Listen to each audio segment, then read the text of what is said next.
Première tâche, il y a travaux préliminaires. Après Étude installation. installation du chantier. Après terrassement. Après, Terrassement. après Oui. fondation. Après Oui. élévation. Oui.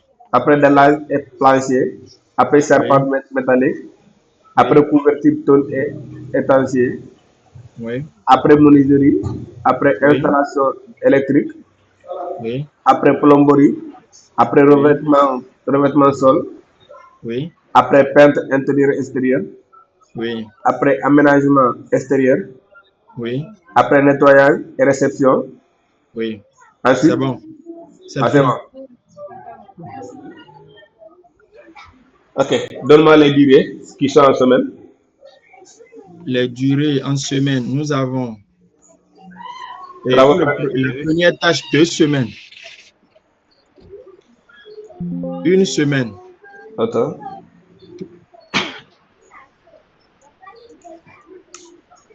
Une semaine. 3. Uh-huh. 3 encore. Uh-huh. C'est bon? Oui. 4. Uh-huh. 2. Uh-huh. 2. Uh-huh. 2. 2. Combien de deux? On a 1, 2, 3, 4, 2. Et après 3. Après trois, hein?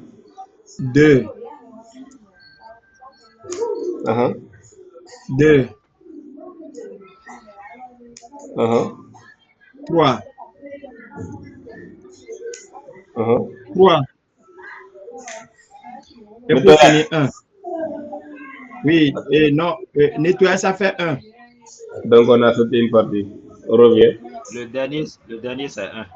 Oui, mais il a donné, il a dit, après le D, il y a trois revers, trois revers deux fois, non? Oui, j'avais dit, après 4 là, Après le 2, il y a après 4. le 2, il y a 3 deux fois. Et après le 2, il y a 3. Et après, il y a 2, 2. Il y a 3, 3, 1. C'est ça ce que j'ai dit. En fait, donc il y a une erreur au niveau Non, Non, non, l'erreur là, Ouvert, c'est en CIV. tu as mis 2 5 fois au lieu de 5 4 fois. fois à partir d'allage là. Ça fait 1, Installation là, 2, 3, 4. c'est 3. Voilà.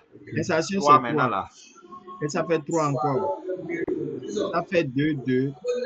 il y a trois revers deux fois. Non, 3 une fois. Après deux, 2, 2. 3, 3, 1. Voilà, 3, 3, 1. C'est bon. Voilà. parfait.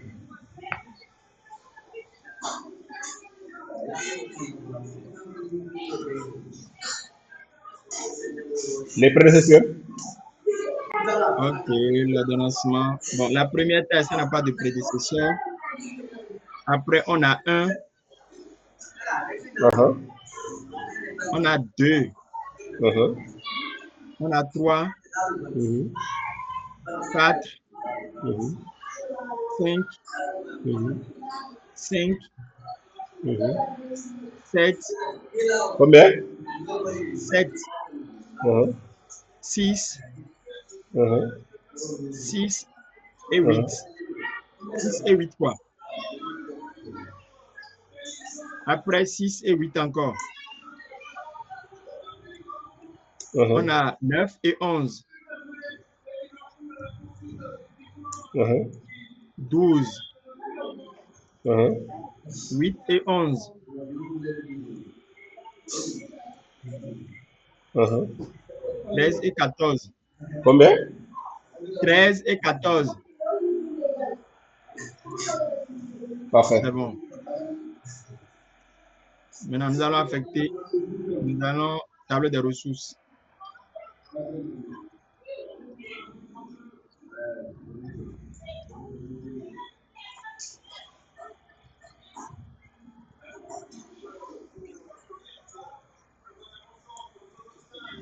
Au niveau des tableaux des ressources, nous avons un chef chantier, 6 ouvriers qualifiés et 4 manœuvres. Un chef de chantier, Un, 6 6 ouvriers, ouvriers et 4 manœuvres. 4 manœuvres, Oui. Le chef de chantier est à 12 000, 12 000, l'ouvrier à 7 000 et le manœuvre est à 5 000. Ok. On nous dit de déterminer le nombre total d'heures travaillées par semaine et par mois. Non, nous allons affecter d'abord les ressources. oui, on va maintenant les affecter. Oui. Pour les affecter, on va venir ici. Oui. Pour les ressources, le On travail nous dit, préliminaire. oui, un chef et 2 ouvriers.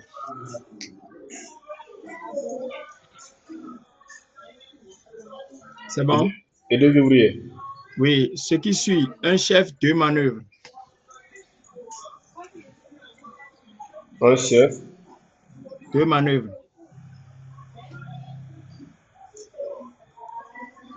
après, Ce qui suit, un chef, 3 ouvriers, 2 manœuvres.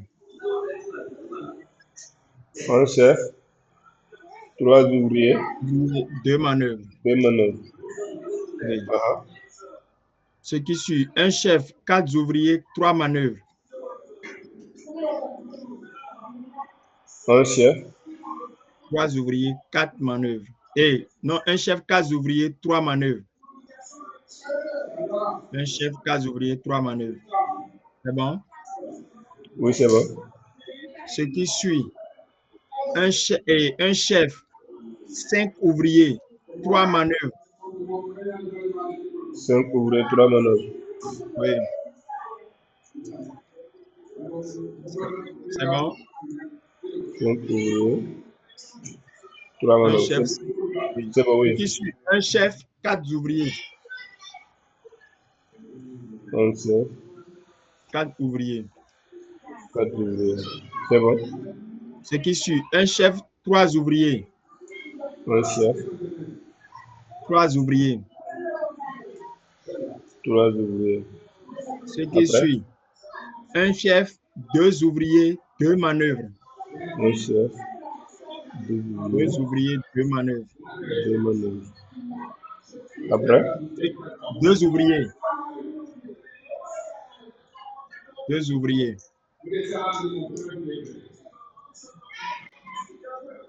on a 2 ouvriers. Oui, après.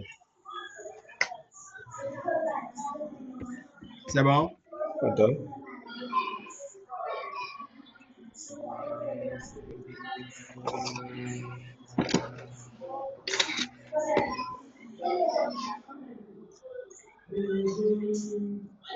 C'est bon? Non, attends d'abord.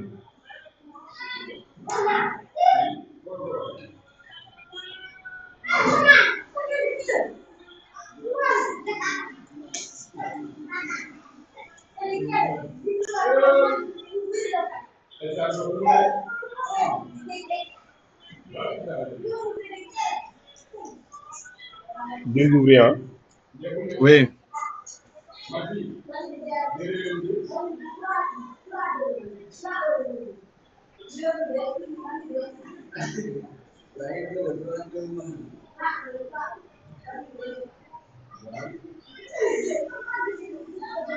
Oui, hein? Ah, hein? Maintenant, nous avons ce qui suit, un chef, 3 ouvriers. Allez-y. Un chef, 2 ouvriers.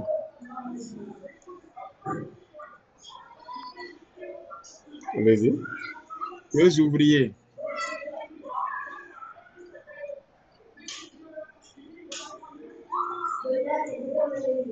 Allez-y. 2 ouvriers.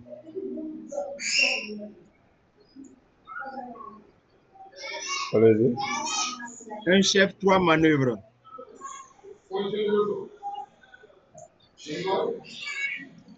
Allez-y. Un chef, 2 manœuvres. Combien maintenant? 2. Uh-huh. Et c'est fini. Parfait.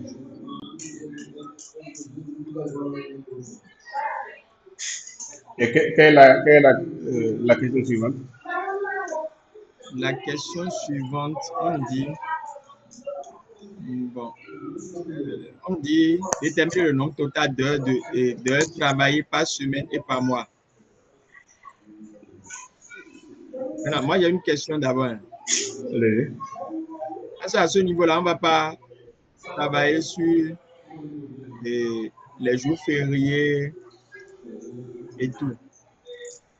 Si on va pas faire quoi? Travailler sur les jours fériés avant de continuer, avant de répondre Ah, aux questions. bon. En fait, pour les jours fériés, j'ai complètement oublié quand même de ne pas le faire en premier. Sinon, c'était ce qu'on devait faire en premier, en fait. Mais Voilà, je n'ai pas l'initialisation. fait, je pense. Je pense que vous l'avez compris. Mais là, c'est ce qu'il faut faire en fait. C'est ce qu'il faut faire en premier. Quel que soit le projet, vous devez quand même faire d'abord le pas. Ça, c'est le paramétrage, en fait. Ce qu'on appelle le Oui, paramétrage. initialisation et paramétrage. Ouais. Dans ce cas, il faut y aller au niveau des fichiers. Seulement qu'on l'avait fait, raison pour laquelle je n'ai pas perdu de temps pour faire ça. Quoi, en fait. Ah, ok. Maintenant, Si c'est ça, on peut continuer. ouais. Maintenant, pour les jours fériés, vous allez voir au niveau du projet. Une fois ce projet, vous allez voir ici modifier. Et une fois que c'est modifié, vous allez lister ici les jours fériés.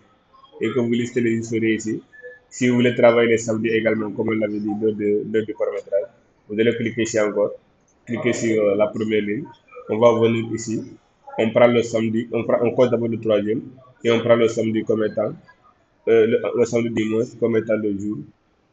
On prend par exemple 9h, 14h. Ça, c'est le jour, ça, c'est pour le samedi. Et du moment qu'on a fait ça samedi, maintenant, il considère comme étant un jour ouvrable euh, et non un jour non ouvrable. C'était ça que, je pense qu'on l'avait fait quoi, c'est lorsqu'on faisait le paramétrage. Je pensais que vous l'avez compris, par exemple, là, que je n'ai pas perdu du temps à ce niveau. Ok. On doit revenir sur ça ou bien? Vous avez compris? Bon, pour ma part, ça va. Hein. Je ne sais pas si monsieur Non, Julien. ça, je pense que ça peut aller. Parfait. Ok. Par exemple, là, quand je ne suis pas revenu sur ça. Maintenant, du moment qu'on a fait ça, maintenant, on va essayer de, comment dirais-je, on va essayer de continuer la question suivante. Quelle est la question suivante? La question suivante, on dit déterminer le nombre total d'heures travaillées par semaine et par mois. Voilà, le nombre de travail par semaine, c'est 40 heures par semaine. Et par mois, on va essayer de déterminer également combien d'heures on va travailler dans le mois. Ça sont des calculs qu'il faut faire par fait. Je ne sais pas si un mètre peut essayer de faire. Sinon, pour calculer le projet, on peut venir à ce niveau. Mais pour ces informations-là, il faut essayer d'aller au niveau de. Il faut juste essayer de prendre. Comment dirais-je, un exemple par exemple pour laquelle j'ai inséré cette partie-là. Maintenant, la question suivante. Non, je n'ai pas compris comment M. Touré a répondu à cette question. Vous n'avez pas compris? L'heure totale de. Vous avez dit qu'il faut aller à quel niveau là? Je n'ai pas bien En suivi. fait, j'ai dit, pour le total du projet, et à ce moment-là, Oui, le total de la, le travail de la semaine, c'est ça, non? oui, le nombre total d'heures Voilà, le nombre total de travaillées la par semaine et par mois. oui. Par semaine, déjà, on sait que c'est 40 heures. Parce que lorsqu'on était à ce niveau, au niveau du paramétrage ici, ok, le nom encore, non, c'est pas c'est ça. Voilà, à ce niveau, ici, nous avons dit que heure par semaine, c'est 40 heures. Ok. Et maintenant, jour par mois, étant donné qu'on va travailler 5 heures par semaine, jour par mois, on a dit que c'est 22 jours dans ce cas par mois. Si on défalque les jours fériés. Maintenant, ce n'est pas le jour par mois qu'on demande à ce niveau, mais c'est la semaine. c'est le nombre d'heures par semaine et le nombre d'heures par mois. Étant donné qu'on a trouvé 40 heures par semaine, on va multiplier comment dirais-je, les 40 là pour essayer de trouver à la semaine restante pour essayer de trouver le nombre d'heures par semaine. Puis par mois du mois. Ok. Ok. C'est bon. Ouais. Ok. La question suivante, Sia. Ça fait, on a dit de planifier le projet sous MS en tenant compte du calendrier, jour férié inclus. Oui, les jours sérieux, en tenant compte du... On a dit de laisser là. Maintenant, on dit de gérer le diagramme de Gantt. Voilà. De générer. Oui, on dit générer le diagramme de Gantt. C'est ce qu'on vient de le faire. On a fait en fait, le diagramme de Gantt, Oui. pour la première question, déterminer le nombre total d'heures de travail dans la semaine et un mois. On va le faire avant même de commencer à saisir ces informations-là.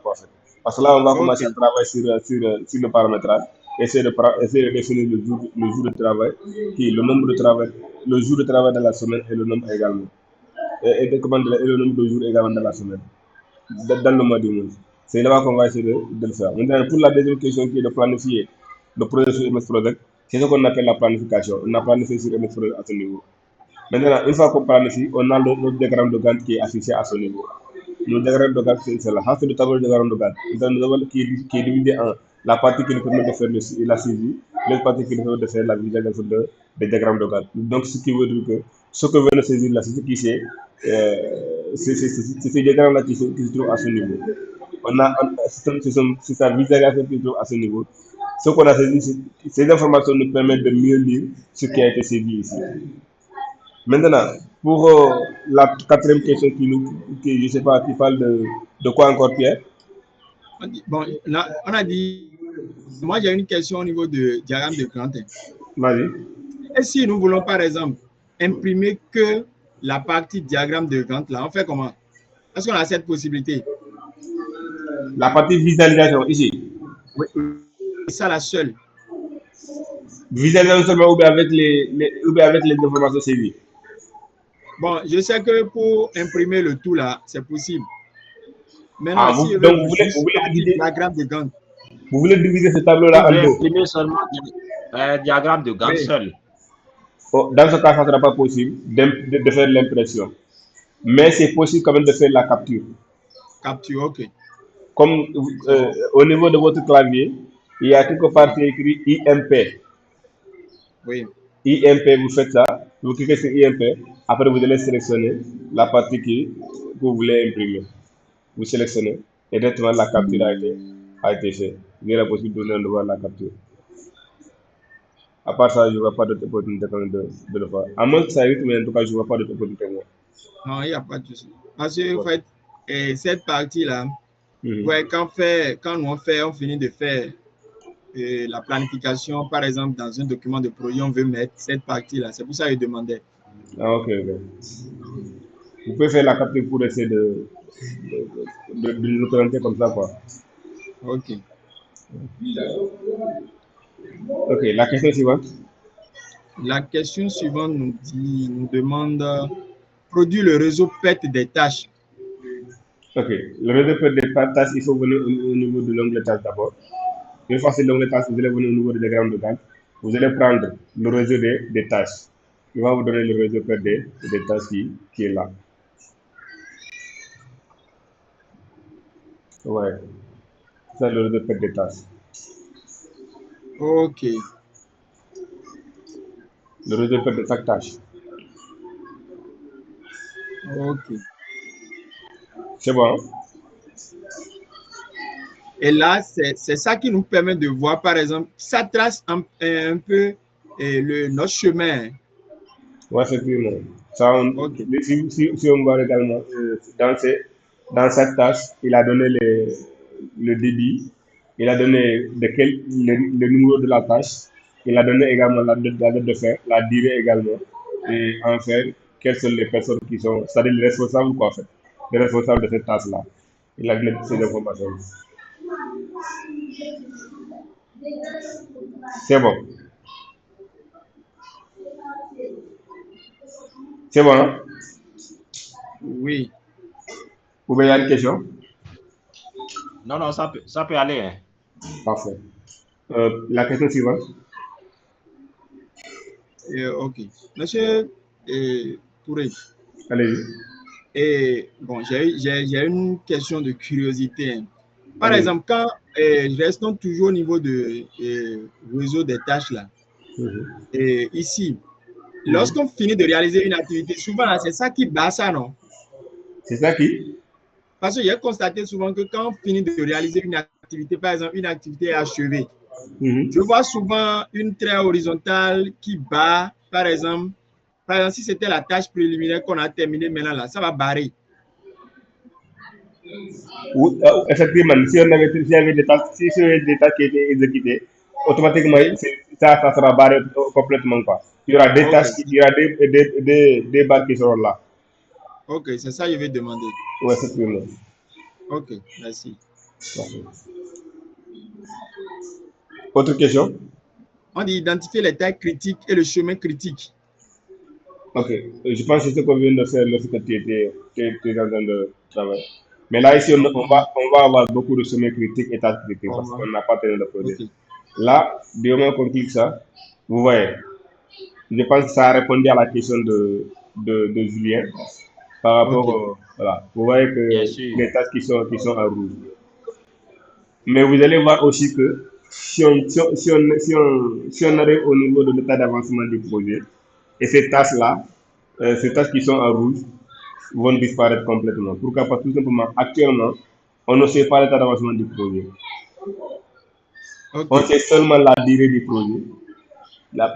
Telle tâche dit telle semaine, telle tâche dit telle semaine.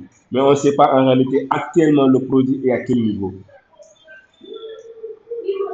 Donc là, si on ne sait pas le projet à quel niveau, là on peut dire que ces tâches qui sont là, et ces tâches sont en danger. Pourquoi? Tout simplement, on peut ne pas terminer dans le temps. Si vous voyez que les tâches sont en rouge, ça veut dire que les tâches sont critiques. Ça veut dire que il y a moins de chances que l'on termine cette tâche-là dans la durée qu'on nous a donnée.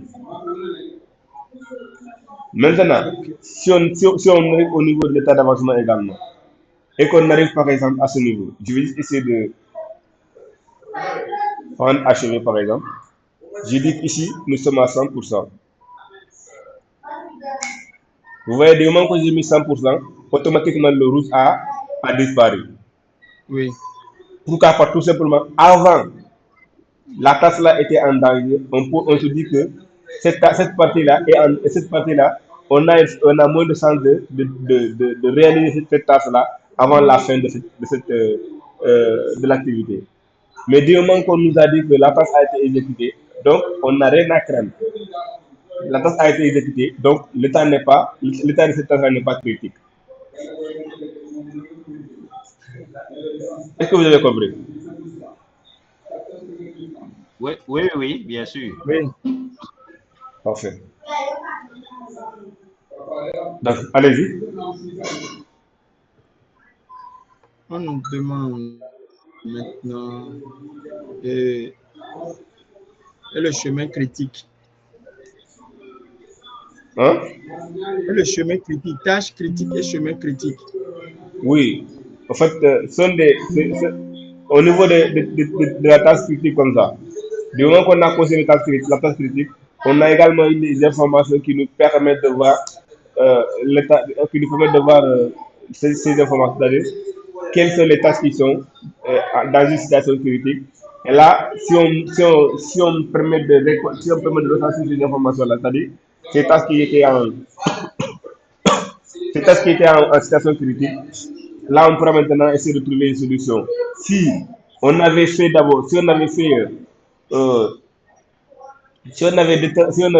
l'état d'avancement, après l'état d'avancement, et qu'on revient pour déterminer la tasse critique, c'est-à-dire le chemin critique, là, on va se dire que, désolé, hein, excusez-moi, Voilà. Je disais que si on avait fait par exemple l'état d'avancement, par exemple le pourcentage, la pourcentage ACV, et qu'on avait fait ces pourcentages ACV là, après avoir fait ces pourcentages ACV là, on voit toujours que, bon, je vais essayer de donner un exemple, quoi. Je pense que c'est plus mieux que, voilà, je vais essayer de donner un exemple.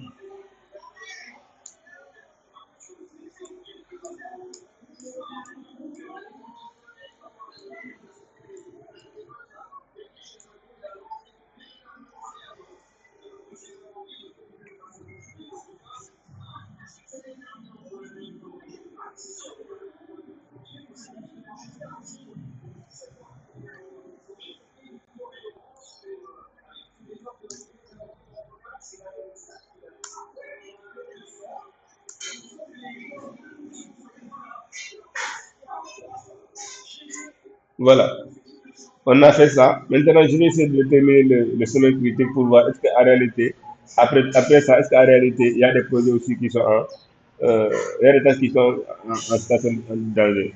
Bon, malheureusement, c'est seulement la dernière tâche qui est en rouge. Par contre, si on avait fait l'état d'avancement du projet et qu'on voit qu'il y a des tâches également qui sont toujours en rouge, là, ça veut dire que nous allons essayer de se méfier, ou nous allons essayer de trouver une solution, ou bien d'essayer de, comment je vais dire, oui, de trouver une solution pour essayer de terminer pour essayer de respecter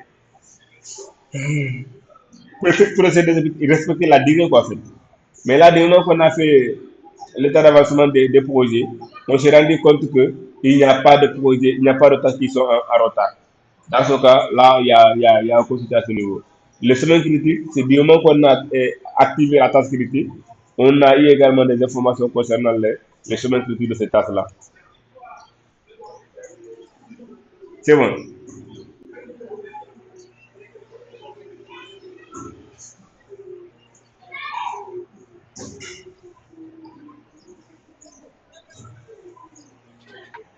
Ok, la question suivante. On nous dit vérifier s'il y a une surcharge des ressources et proposer une solution, nivellement, réaffectation. Comment? On dit vérifier s'il y a une surcharge des ressources et proposer une solution, nivellement et réaffectation. Ok, parfait.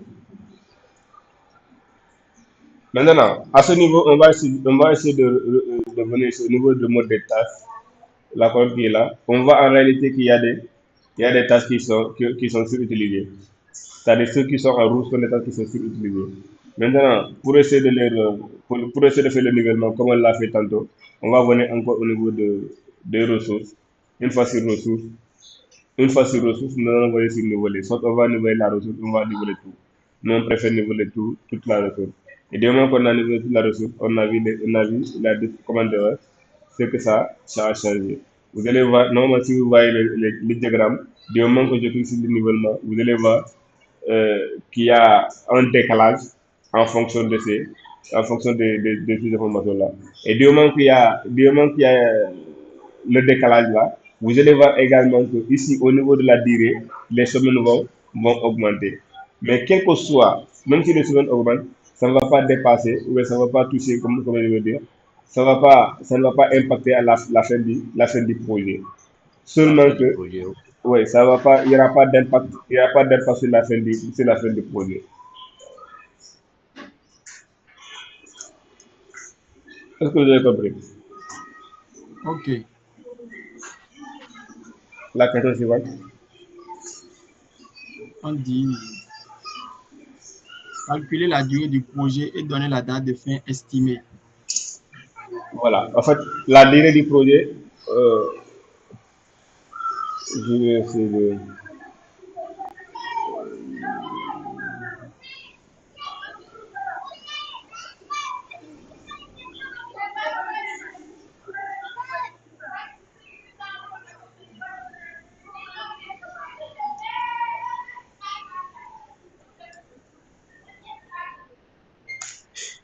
Voilà, je ne sais pas s'il s'agit de 40 jours, 140 jours du mois. Il m'a donné directement des 140 jours. On va essayer de compter pour voir. Nous avons 2 semaines qui est 7, 14, 21, puis 21 encore, ça doit donner 42. plus 21 encore. Ça donne 64, 63 19. Après 80. On peut calculer le nombre de semaines et faire x7 seulement, non? Ou bien x5. Non, par 4, 7 dimanches. On va prendre les 7 là maintenant. Ici, il ne s'agit pas d'un projet qui sera dont le paiement se fera seulement les jours auxquels les employés travaillent. Okay. On considère, Oui, dans l'autre cas, oui, ça m'amène à poser. Oui.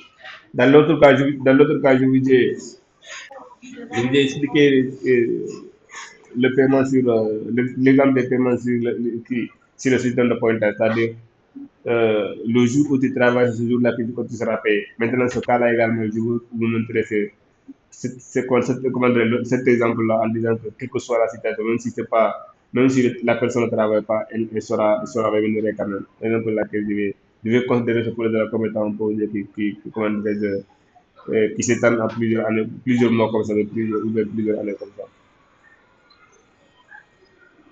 ça. Monsieur Touré. Allez-y. Je ne sais pas si vous avez déjà répondu à la question, sinon je voudrais poser une préoccupation. Ça dit, c'est compte tenu du paramétrage que nous avons eu à faire au départ pour dire, bon, on travaille de lundi à vendredi, qu'on fait le point ici, c'est bien ça? Oui. Donc, ça veut dire qu'une semaine ici égale à 5 jours. Effectivement. Donc, je pense que vous n'avez pas bien saisi la réponse. Je vais revenir là. En fait, Okay. j'ai dit. Est-ce que vous me recevez? Oui, je vous reçois. Allez-y, je vous reçois. Voilà. J'ai dit, pour le premier cas qu'on a traité, on a pris en compte les 5 jours comme étant la rémunération des employés, n'est-ce pas? Oui. Voilà. Maintenant, j'ai dit ce cas-là, on va considérer ce cas-là comme étant un projet qui s'étend de plusieurs mois ou de plusieurs années. Dans ce cas, on va pas essayer de dire que si la personne ne travaille pas, elle ne sera pas rémunérée. Ou si la personne ne vient pas, elle ne sera pas rémunérée en fait. Nous, ce qu'on va considérer, on considère que le paiement se fera de façon mensuelle. Le paiement se fera de façon mensuelle. Mais là, c'est tout ce qu'au niveau du BTP, le paiement se fait au niveau de façon, comment dire, sur le système de pointage. Mais étant donné que vous avez compris le système de pointage là, je vais vous expliquer également cette méthode-là en disant que si vous tombez sur un projet qui s'étend sur plusieurs années par exemple, là on va pas se dire, parce que la majeure partie des projets du domaine communautaire, on ne dit pas que voilà, la personne travaille, si la personne travaille, on va le payer, si ne travaille pas, on va le payer. Il y a des projets, bon, peut-être que c'est des projets de quelques jours comme ça, qu'on vous dit que si vous montez ce jour-là, vous serez payé. Si vous ne montez pas, vous ne serez pas payé. Mais des projets des projets de grande envergure également qui viennent s'implanter dans votre pays et qui prennent une année ou bien 2 ans comme ça, ou plus de 4 ans comme ça, ou bien 5 ans comme ça, du moins maximum. Là, on ne peut pas dire que si les samedis et les dimanches, la personne ne sera pas payée. Maintenant, la raison pour laquelle je veux vous montrer cet exemple-là en disant que même si je vais vous montrer cet exemple en disant que même si la personne ne travaille pas le samedi et le dimanche et les jours fériés, la personne sera rémunérée. Je ne sais pas si vous avez saisi. Donc, bien sûr, j'ai compris maintenant, Oui, c'est oui, bon. c'est bon. Ok, parfait.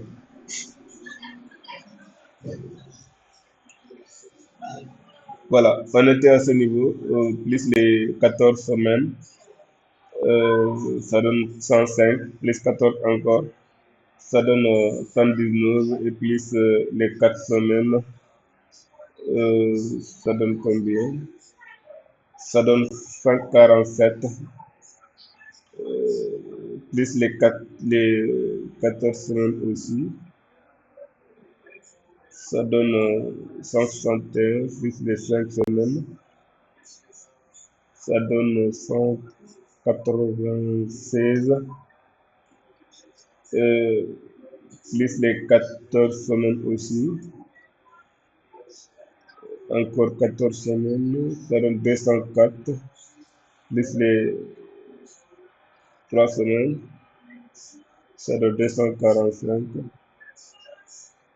plus les 6 semaines, Ça donne 287 plus une semaine, ça donne 294.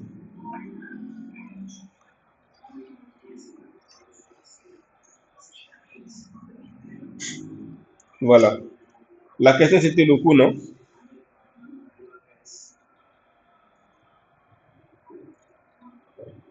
Yes, c'était le coût.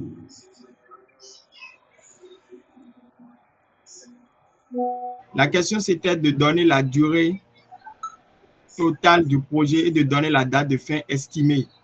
Ah, ok. Bon, la durée, c'est 94, 294 jours. 94 jours, oui. Ouais, maintenant, la date estimée, nous allons essayer de déterminer ça.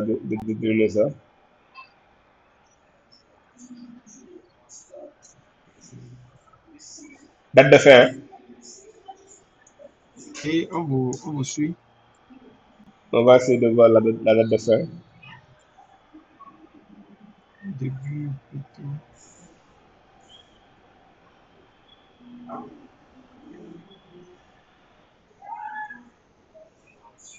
Date de fin.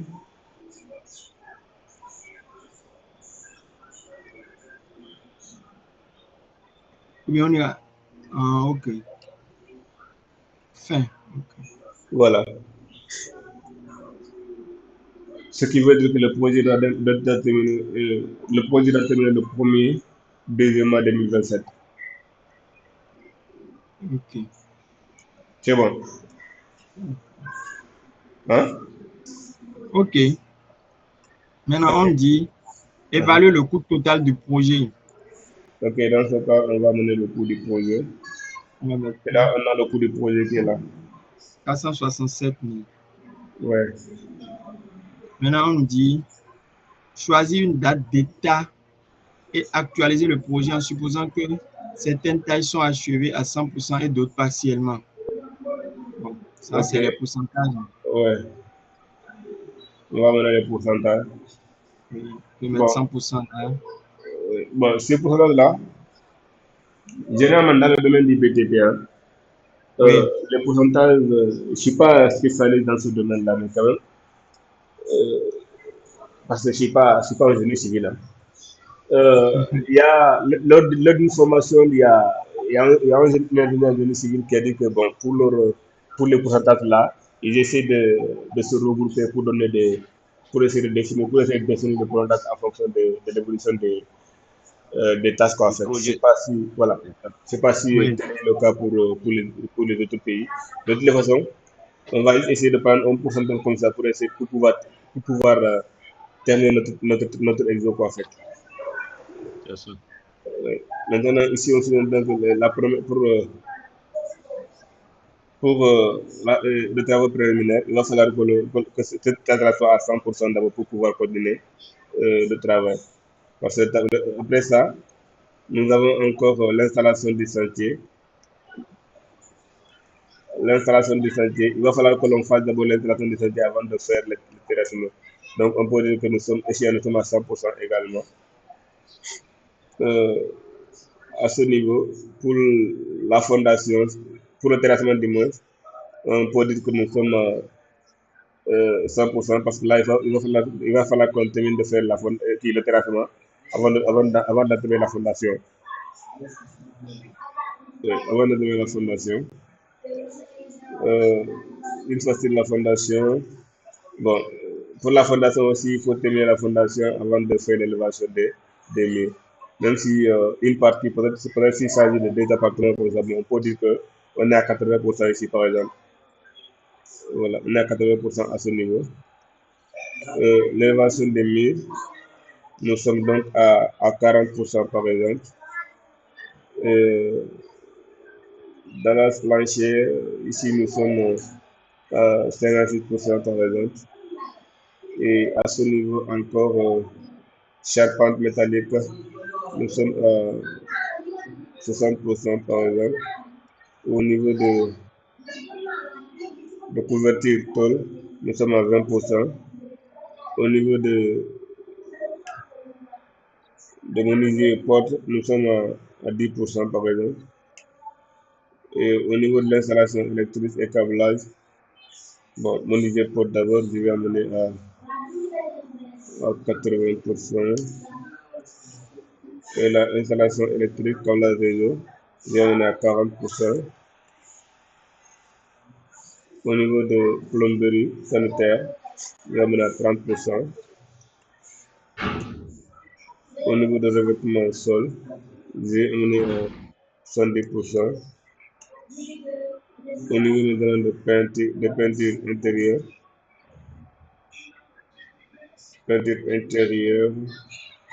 j'ai amené à 25%. Aménagement extérieur, j'ai amené à 20%. Et enfin, nettoyage et réception, j'ai amené à 15%. Et là, voilà les pourcentages qui sont à ce niveau. Maintenant, on a donné quand même, il nous dit que le projet actuellement est à 50%, 50% achevé, 50% non achevé. C'est-à-dire le pourcentage dans les projets. Est-ce que jusque-là c'est bon? Oui, c'est bon. Oui, oui. Qu'est-ce qu'ils ont appelé date d'état là? Oui, c'est les dates.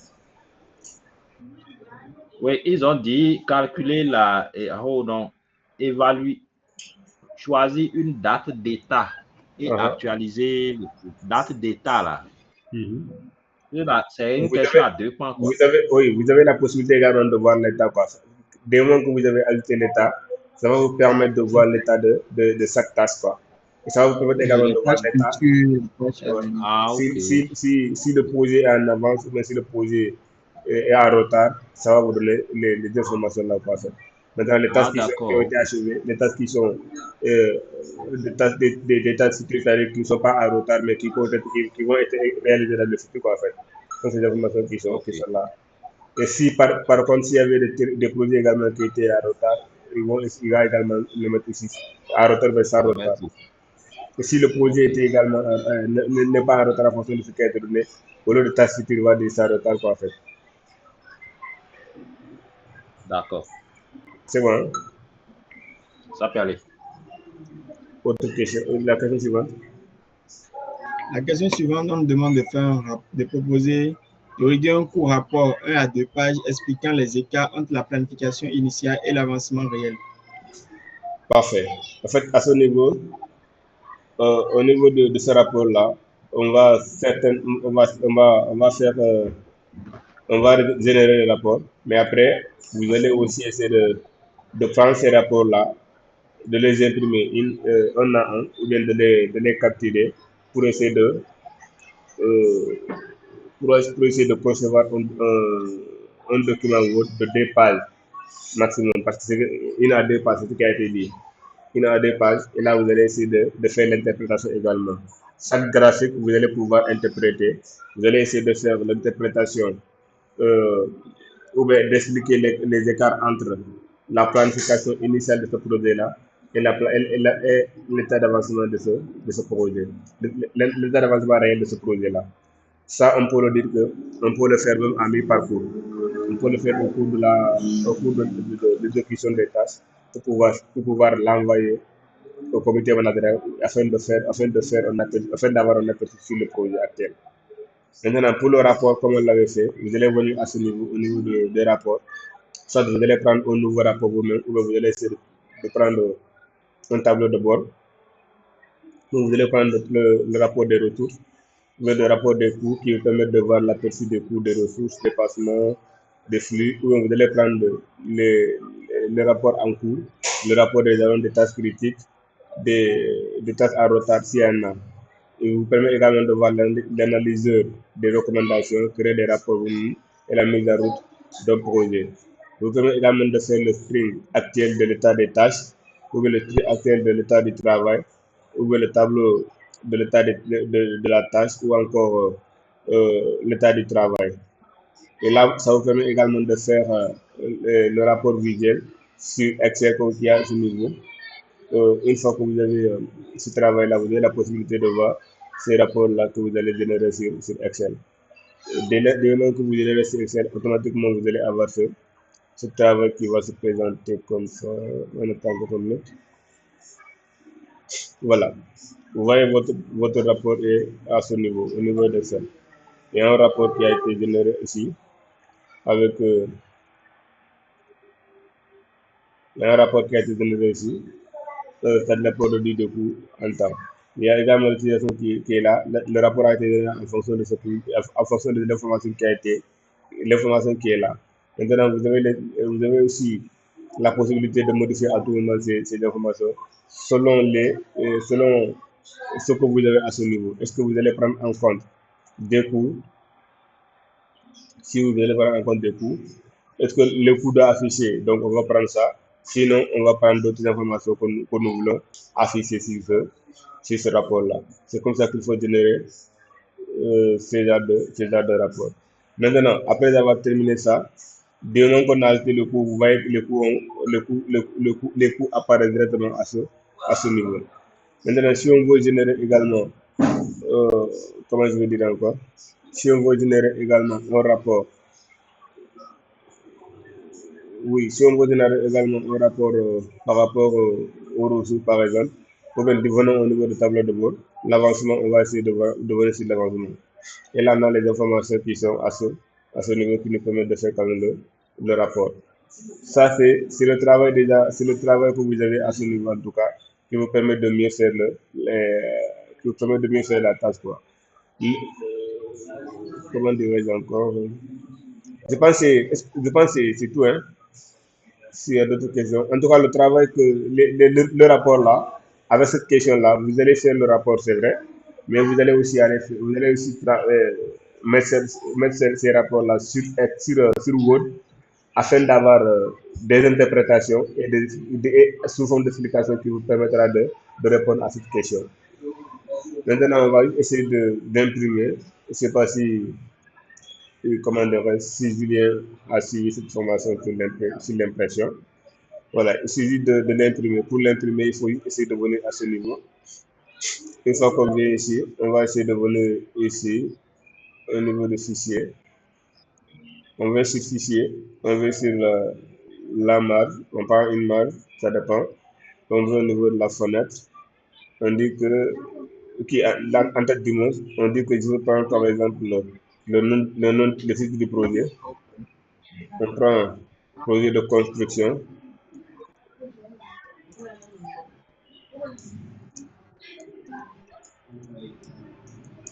Projet de construction. On vient au niveau de pied de page. On dit qu'on va prendre par exemple le nom du responsable. On prend par exemple Touré. Après ça aussi, qu'est-ce qu'il faut faire? Ouais. On a pied de page. Et là, on va cliquer sur OK. On a les informations qui sont là. Voilà. Vous avez la possibilité maintenant d'imprimer ce travail-là. On imprime ce travail-là. Je vais l'amener au bureau. Et là, je vais dire projet de construction. Projet de construction.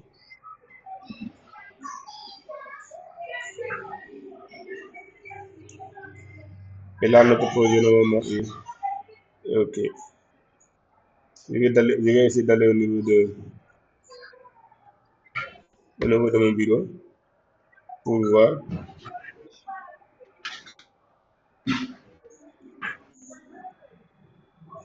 Voilà, le travail est là. C'est ce que nous venons de faire. C'est ce que nous venons de faire sur Excel, sur MS Project. Est-ce que là c'est bon? Oui, c'est bon. Hein, oui, c'est bon. Pas d'autres questions? Oui, la question que je voudrais poser là, c'est l'interprétation des courbes ou bien des graphiques qui sortent lors de l'impression du rapport. Ok, je vais venir ici. Vous avez montré ça ici tout à l'heure. Je vais essayer de venir ici, de vous expliquer un peu en fonction de ça. En fait, pour interpréter ça, pour pouvoir faire l'interprétation, Il va falloir d'abord d'essayer de comprendre ce qui se passe ici.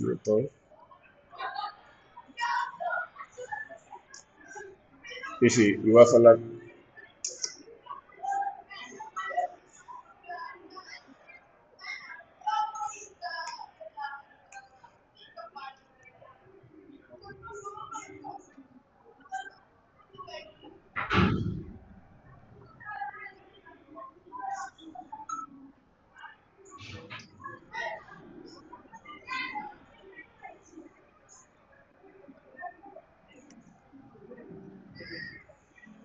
Oui. Oui, ici là, je vais juste essayer de tracer ici.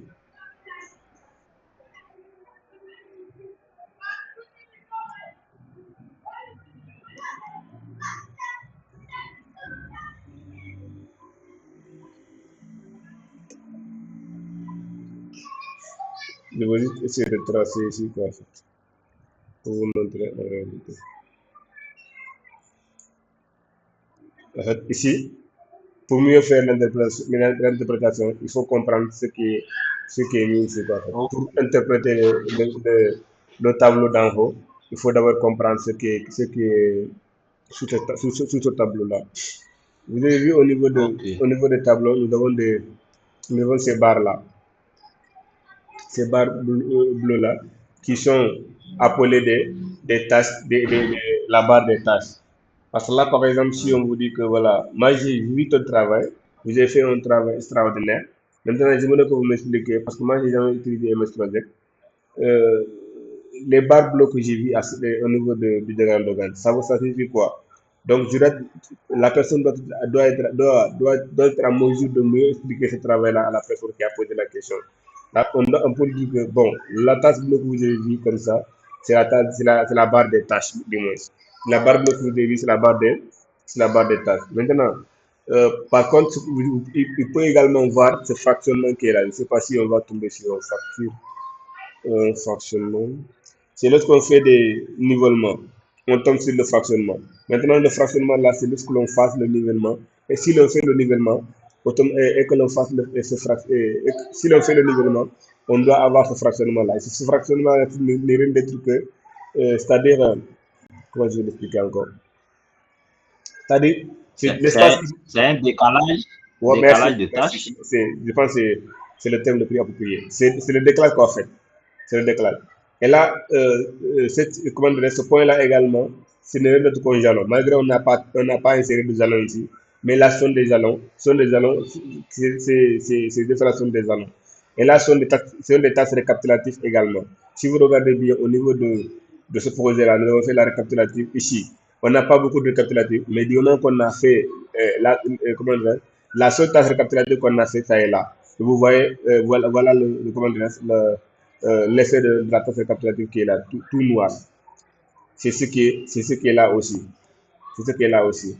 Mais s'il y avait aussi des récapitulatifs du projet, on allait le voir aussi à ce niveau. Ce sont des tâches inactives et ça sont aussi des jalons inactifs. Si il n'y a pas de couleur, ou bien si les couleurs sont moins visibles, on peut se dire également que ce sont des tâches inactives. Comme ici, le récapitulatif également, c'est là, mais c'est moins visible par rapport à ce que nous avons en premier. Voilà. Il y a aussi la tâche manuelle en fonction de notre tâche que nous avons fait. Mais est-ce qu'en réalité, nous avons des tâches qui ont été faites par manuel? Oui, parce qu'il y a des tâches qui s'étendent à plus de 4 semaines. Donc, il y a aussi des délais uniquement. Il y a aussi le report récapitulatif. Il y a aussi, quoi encore? Il y a l'essence également, le jalon externe également, des informations qui sont là. Ça, c'est le début de l'activité et c'est la fin de l'activité. Là, ce sont des explications qu'il faut comprendre. Par contre, il y a d'autres éléments également que vous pouvez faire. Si vous venez ici à ce niveau, par exemple, et que vous double-cliquez, et que vous double-cliquez sur le diagramme de cadre quelque part, n'importe où vous double-cliquez, là, vous allez avoir ce tableau-là. Une fois que vous avez ce tableau-là, vous avez la possibilité de changer ces informations de sorte de fractionnement et consort. Vous avez la possibilité de changer à tout moment, de changer la forme et de changer, de changer la forme, le motif et consort. Vous avez aussi la possibilité de changer la couleur, même la couleur des jalons, vous avez aussi la possibilité, même la forme, vous avez la possibilité de changer la forme des jalons, la couleur, tout. Par exemple, on dit que nous, on veut prendre la couleur rouge pour les jalons,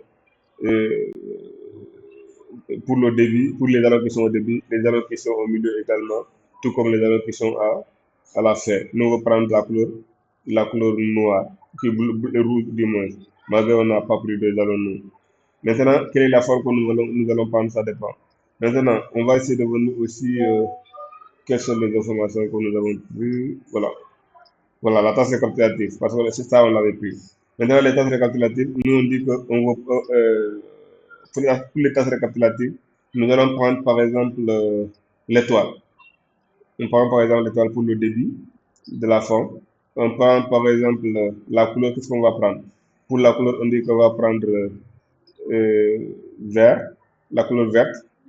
On dit aussi que là aussi, on va prendre la couleur verte. Et à la fin aussi, on va prendre la couleur verte. Et pour la forme aussi, on va prendre l'étoile encore. Ici encore pour la forme, on va prendre ça. Vous voyez, dès moment qu'on a pris ça, là automatiquement, notre récapitulatif a complètement changé de forme. C'est comme ça qu'il faut le faire, qu'il faut faire également pour les autres informations qui sont en bas. Ça, c'est juste pour embellir votre projet, en fait. Si vous avez utilisé ces informations-là, ça va embellir le travail. Et là, ça sera tellement extraordinaire à voir. Ouais, ça sera tellement extraordinaire à voir. C'est juste ça. Si on avait également pris des jalons, vous allez voir comment comment la visualisation sera différente de la visualisation initiale. S'il n'y a pas de questions, je pense que c'est bon, vous s'arrêtez là. Merci beaucoup. On peut aller. Merci.